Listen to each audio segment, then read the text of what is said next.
یہاں پر بادشاہ ہے وہ کہہ رہا ہے اے خداوند اپنا کان جھکا اور مجھے جواب دے کیونکہ میں مسکین اور محتاج ہوں، میری جان کی حفاظت کر کیونکہ میں دیانتدار ہوں۔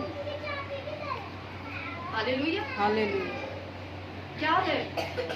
دیندار ہے، دیانتدار ہے، خداوند کی حضوری میں رہنے والا ہے۔ دیندار کو کبھی اپنے رشتوں کی جو ہے وہ نہیں ہوتا توقع، کبھی اس کو اپنے روپے پیسے کا نہیں ہوتا، کیونکہ اس نے خداوند کے ایسے مہربان ہونے کا مزہ چکھا ہوتا ہے کہ دنیا کا کچھ بھی اس کے پاس ہو اس کو تسلی اطمینان صرف اور صرف خداوند کی حضوری سے ملتا ہے۔ یہی شخص کہتا ہے خداوند فقط تیری حضوری مجھے مطمئن کرتی ہے۔ ہاللیلویہ۔ ہاللیلویہ۔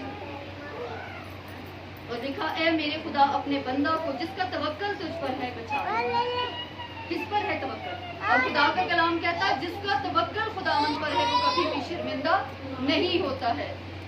آپ کا روپیہ پیسہ آپ کو شرمندہ کر سکتا ہے، آپ کے ماں باپ آپ کو کر سکتے، بہن بھائی کر سکتے، کوئی بھی رشتہ آپ کو کر سکتا ہے، لیکن جس کا توکل خداوند پر ہے وہ کبھی بھی شرمندہ نہیں ہوتا ہے۔ میں نے ایسے لوگوں کو دیکھا جن کا توکل اپنے روپے پیسے پر تھا، ہوا کیا؟ نہ صرف شرمندہ ہوئے بلکہ فنا ہی ہو گئے، ختم ہو گئے، ناس کر دیا ابلیس نے، ان کے پراؤڈ ہوئے، کیونکہ کلام میں لکھا ہے خداوند مغرور کا مقابلہ کرتا ہے۔ ہاللیلویہ۔ کوئی بھی شخص یہ نہ سوچے کہ اگر میں اونچی آنکھ اٹھا کر خدا کی حضوری میں آ رہا ہوں تو وہ مجھے اس چیز کا جو ہے وہ بدلہ نہیں ملے گا۔ اسی لیے اس بادشاہ کی طرح جب بھی یہ داؤد کی دعا ہے اے خداوند اپنا کان جھکا، جب بھی آپ خداوند کی حضوری میں آئیں ہمیشہ مٹی بن کر آئیں، کیونکہ جب وہ آپ کو بنائے گا نا وہ عزت کا برتن بنا دے گا۔ ہاللیلویہ۔ آپ بنیں گے، آپ ڈسٹریکٹ ہو سکتے ہیں، آپ عزت کا برتن نہیں بھی بن سکتے، لیکن جب خداوند آپ کو بنائے گا وہ کیا کرے گا؟ آپ کو عزت کا برتن بنا دے گا۔ اور لکھا ہے میرے خدا اپنے بندہ کو جس کا توکل تجھ پر ہے بچا لے گا، رب مجھ پر رحم کر کیونکہ میں دن بھر تجھ سے فریاد کرتا ہوں۔ ہاللیلویہ۔ کب فریاد کرتا ہوں؟ دن بھر۔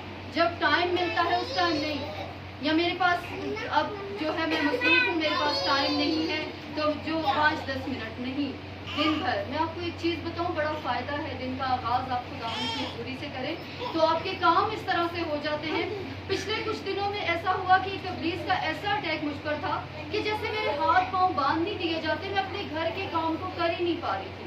میں جتنی بھی کوشش کرتی تھی اس کام کو ختم کرنے کی، وہ ایسے ایک پہاڑ کی طرح میرے سامنے تھا، اور میں نے خداوند سے مانگا، میں نے کہا خداوند مجھے فضل بخش کہ میں اپنے برتنوں پر، اپنے کپڑوں پر، یہ جو چیزیں، یہ کام جو مجھے پریشان کرتے ہیں، کیونکہ آپ کو پتہ ہے ایک لیڈی کے لیے یہ بڑی دکھ کی بات ہے کہ اس کے کپڑے